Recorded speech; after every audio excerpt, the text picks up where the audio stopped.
नमस्कार दोस्तों, आप सबका स्वागत है। बिहार बोर्ड मैट्रिक फाइनल परीक्षा 2025 के लिए सामाजिक विज्ञान का इम्पोर्टेंट ऑब्जेक्टिव प्रश्न। यह सभी प्रश्न एनसीईआरटी बुक आधारित है और आपको बिल्कुल ऐसे ही हूबहू ऑब्जेक्टिव पूछे जाएंगे सामाजिक विज्ञान में। तो देखिए, पहला प्रश्न है कि भारत में किस राज्य का प्रति व्यक्ति आय सर्वाधिक है। भारत में किस राज्य का प्रति व्यक्ति आय सर्वाधिक है, यानी कि भारत का कौन सा ऐसा राज्य है जहां प्रत्येक व्यक्ति यानी सभी व्यक्ति का आय सर्वाधिक है, यानी कि ज्यादा है। ऑप्शन ए यानी को बिहार, ऑप्शन खो यानी बी चंडीगढ़, हरियाणा या गोवा। तो ऑप्शन नंबर डी बिल्कुल सही सोचे थे आप, गोवा। गोवा का प्रत्येक व्यक्ति का आय सर्वाधिक है सभी राज्य से।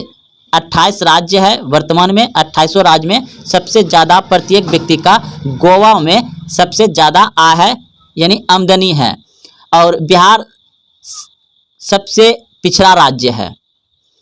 अगला प्रश्न देखिए, बिहार के किस जिले का प्रति व्यक्ति आय सर्वाधिक है। तो बिहार में 38 जिला है, बिहार में 38 जिला है। तो 38 जिला में से सबसे ज़्यादा व्यक्ति का आय पटना का है। ऑप्शन नंबर ए सही है, पटना। अगला प्रश्न देखिए, श्रीलंका कब आजाद हुआ। ऑप्शन को यानी ए 1947 में, ऑप्शन बी 1948 में, ऑप्शन सी 1949 में, ऑप्शन डी 1950 में। श्रीलंका आजाद हुआ अपने से एक साल बाद, यानी अपना देश कब आजाद हुआ था 1947 में। तो श्रीलंका आजाद हुआ 1948 में। ऑप्शन नंबर खो यानी बी सही है, 1948 में श्रीलंका आजाद हुआ था। अगला प्रश्न देखिए, प्रश्न है राजनीतिक दलों की नींव, यानी राजनीतिक दलों की नींव यानी शुरुआत किस देश में पड़ी। राजनीतिक दलों की नींव सर्वप्रथम किस देश में पड़ी। राजनीतिक दलों की नींव सर्वप्रथम किस देश में पड़ी। ऑप्शन को यानी ए ब्रिटेन, ऑप्शन खो यानी बी भारत में, ऑप्शन सी फ्रांस में, ऑप्शन डी संयुक्त राज्य अमेरिका में। राजनीतिक दलों की नींव सर्वप्रथम ब्रिटेन में पड़ा। ऑप्शन नंबर ए सही है, ब्रिटेन। अगला प्रश्न देखिए, दल बदल कानून निम्नलिखित में किस पर लागू होता है। दल बदल कानून निम्नलिखित में से किस पर लागू होता है। सांसदों एवं विधायकों पर, राष्ट्रपति पर, उपराष्ट्रपति पर, उपयुक्त में से सभी पर। दल बदल कानून निम्नलिखित में से किस पर लागू होता है। अगर आप ऑप्शन नंबर को यानी ए समझें तो बिल्कुल सही सोचे थे आप, संसदों एवं विधायकों पर। संसदों एवं विधायकों पर दल बदल कानून लागू होता है, संसदों एवं विधायकों पर। अगला प्रश्न देखिए, प्रश्न है निम्नलिखित में से कौन राष्ट्रीय दल नहीं है। निम्नलिखित में से कौन राष्ट्रीय दल नहीं है। तो ऑप्शन नंबर सी बिल्कुल सही है, लोक जनशक्ति पार्टी। लोक जनशक्ति पार्टी राष्ट्रीय दल नहीं है। अगला प्रश्न है जनता दल यूनाइटेड, जनता दल पार्टी का गठन कब हुआ। जनता दल यूनाइटेड पार्टी का गठन कब हुआ 1999 में। ऑप्शन नंबर खो सही है, 1999।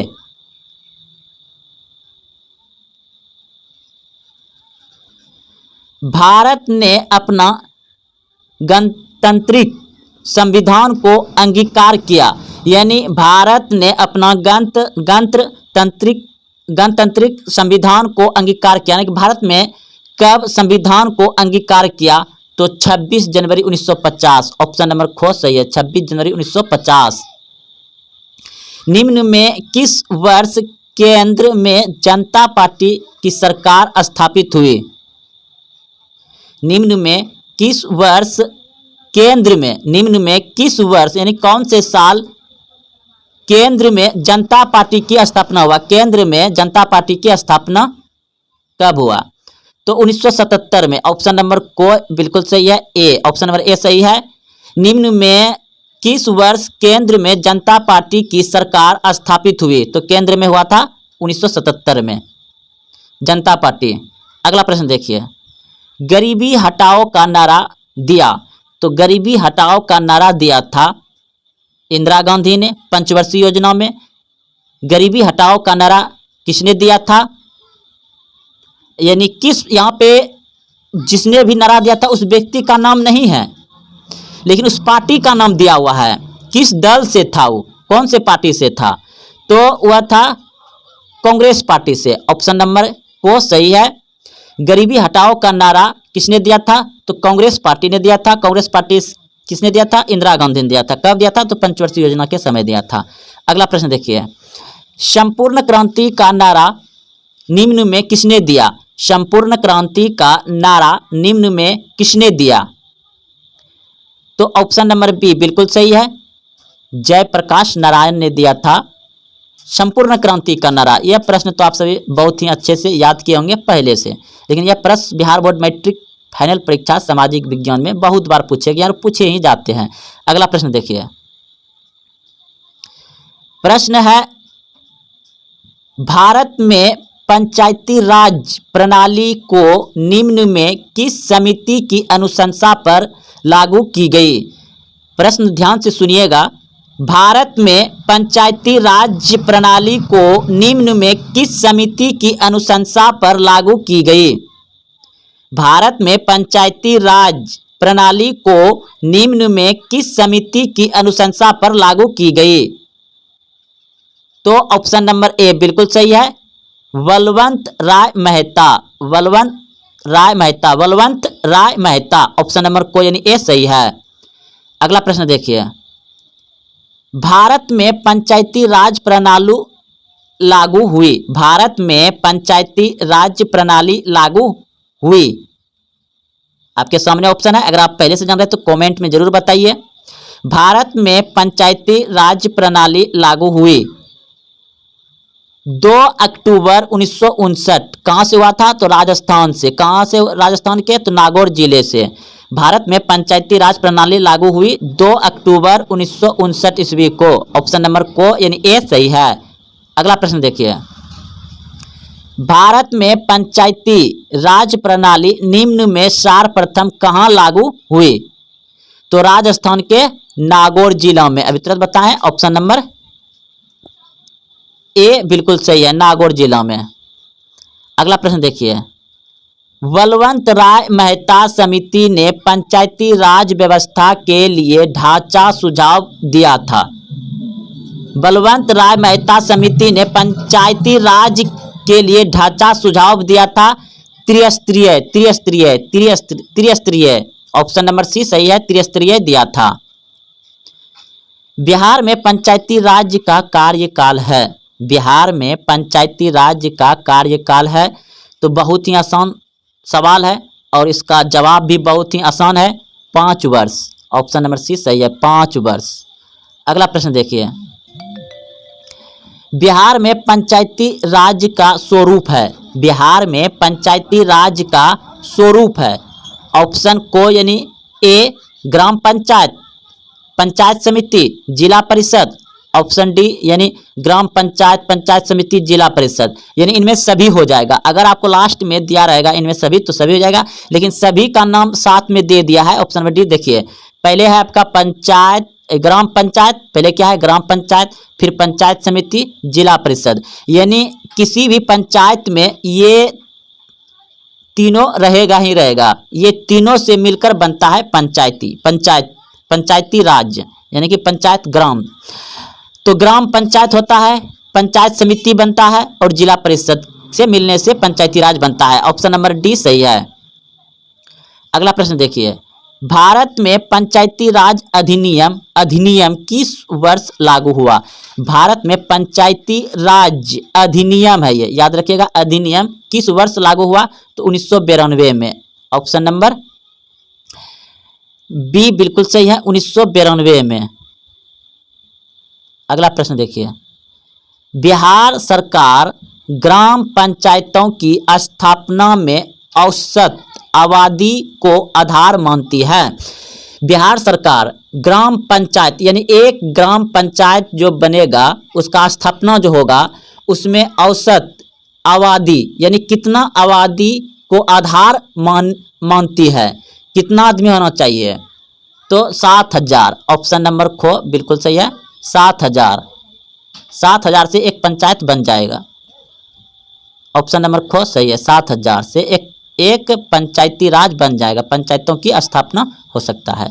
अगला प्रश्न देखिए, बिहार पंचायती राज अधिनियम 2006 के तहत महिलाओं के लिए संपूर्ण सीटों की प्रतिशत आरक्षण के प्रावधान है। यानी कि अधिनियम जब हुआ, बिहार में पंचायती राज अधिनियम 2006 में हुआ और उसी समय महिलाओं के लिए संपूर्ण सीटों पर कितना प्रतिशत आरक्षण के प्रावधान है, तो इसमें हो जाएगा आपका 50%। कितना हो जाएगा? 50%। ऑप्शन नंबर सी सही है। अगला प्रश्न देखिए, बिहार का कौन सा क्षेत्र बाढ़ग्रस्त क्षेत्र है? बिहार का कौन सा क्षेत्र बाढ़ग्रस्त क्षेत्र है? यानी कि बिहार का सबसे ज़्यादा बाढ़ कौन से क्षेत्र में आता है? पूर्वी क्षेत्र में, दक्षिणी क्षेत्र में, पश्चिमी क्षेत्र में या उत्तरी बिहार में? तो बिहार का उत्तरी क्षेत्र यानी उत्तरी बिहार जो है बाढ़ग्रस्त क्षेत्र है। ऑप्शन नंबर डी सही है, उत्तरी क्षेत्र, उत्तरी बिहार। उत्तरी बिहार क्या है? बाढ़ग्रस्त है, यानी कि बाढ़ इधर ज़्यादा आता है। अगला प्रश्न देखिए, निम्नलिखित में से किस नदी को बिहार का शोक कहा जाता है? निम्नलिखित में से किस नदी को बिहार का शोक कहा जाता है? तो कोसी नदी को। ऑप्शन नंबर सी सही है, कोसी नदी को बिहार का शोक कहा जाता है। शोक यानी कि उदासीपन में, कठिनाई में, दिक्कत में जो शोक मनाते हैं वही शोक हो जाता है, कहा जाता है किसके? कोसी नदी के कारण। क्योंकि जब कोसी नदी में पानी आता है तो आसपास के जितने भी गांव, खेत खलिहान, जीव जंतु, गाय भैंस बकरी, घर मकान सभी को क्षति पहुंचा जाते हैं, टूट कर गिर जाते हैं।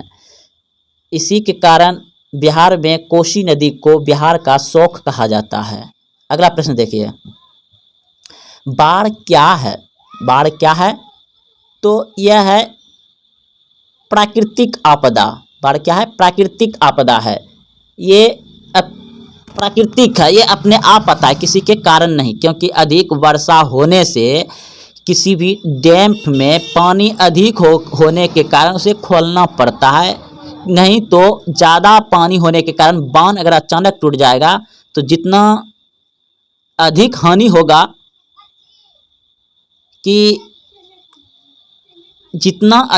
होगा कि समझिए कि गांव और मकान तोड़ते हुए बहुत ही स्पीड से सबको बहा के ले चला जाएगा अगर अपने आप टूटता है। तो इसलिए हल्का हल्का मात्रा में पानी को निकालते रहता है बरसात के मौसम में, जो कि ये प्राकृतिक आपदा होगा, बाढ़। अगला प्रश्न देखिए, सूखा किस प्रकार की आपदा है? सूखा किस प्रकार की आपदा है? तो ये भी हो जाएगा प्राकृतिक ही सूखा, क्योंकि ये भी तो प्राकृतिक अपने आप है, किसी मानवीय और किसी के कारण से तो नहीं होगा। सूखे की स्थिति किस प्रकार आती है? सूखे की स्थिति किस प्रकार आती है? तो सूखे की स्थिति धीरे धीरे आती है, अचानक थोड़ी आती है, धीरे धीरे आती है। ऑप्शन नंबर सी सही है। सूखे के लिए जिम्मेवार कारक है, सूखे के लिए जिम्मेवार कारक है वर्षा की कमी। साफ है, वर्षा नहीं होगा तो सूखा ही सूखा होगा, तो वर्षा की कमी सूखे के लिए जिम्मेवार कारक है, वर्षा की कमी। सूखे से बचाव का एक मुख्य तरीका है, सूखे से बचाव का एक मुख्य तरीका है, क्या है? तो वर्षा जल का संग्रह करना, यानी कि वर्षा जो पड़ता है उस जल को संग्रह करना, यानी कि जमा करके रखना। तो ऑप्शन नंबर खो बिल्कुल सही है। तो दोस्तों यह सभी प्रश्न सामाजिक विज्ञान के थे, एनसीईआरटी बुक आधारित, और यह सभी प्रश्न बिहार बोर्ड मैट्रिक फाइनल परीक्षा में बार बार पूछे गए हैं और आगे भी पूछे जाएंगे। अगर आप देखते हुए यहाँ तक आए हैं तो वीडियो को अपने दोस्तों में शेयर करें, लाइक करें, कमेंट करें कैसा लगा, और फिर से एक दो बार इस वीडियो को देख करके प्रैक्टिस कर लें, सभी प्रश्न को अच्छे से याद करें और उत्तर को भी याद रखें। तो मिलते हैं अगले वीडियो में। जय हिंद, जय भारत।